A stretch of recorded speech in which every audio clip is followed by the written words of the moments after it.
দর্শক দেখতে পাচ্ছেন যে এখানে ধানমন্ডি 32-এ কিসের জন্য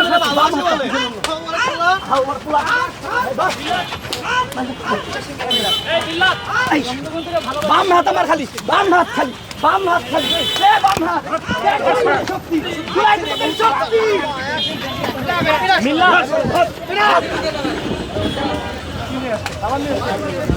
আসলে আসলে সিঙ্গারের মায়ের যদি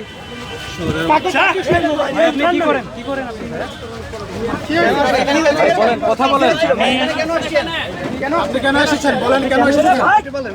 আমি ফুল দিতে চেয়েছিলাম ধানমন্ডিতে, কিন্তু ফুল দিতে পারছি না, এই জন্য আমি কষাই লোকদেরকে সিঙ্গাড়া খাওয়াচ্ছি। পরিচয় কি আপনার?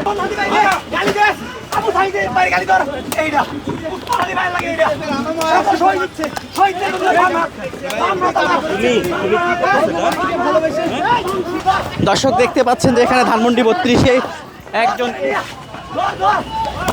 এখানে গণধোলাই দেওয়া হচ্ছে। আমরা তেমনটি দেখতে পাচ্ছি যে মূলত আজকের এই 15ই আগস্ট কেন্দ্রিক তিনি সিঙ্গাড়া খাওয়াতে এসেছিলেন, সাধারণ মানুষকে সিঙ্গাড়া খাওয়াচ্ছিলেন 15ই আগস্ট ঘিরে। এজন্যই তাকে এখানে আমরা দেখতে পাচ্ছি যে গণধোলাই দিচ্ছিলেন। বেশ কয়েকজন জুলাই যোদ্ধাকে আমরা এখানে দেখতে পেয়েছি।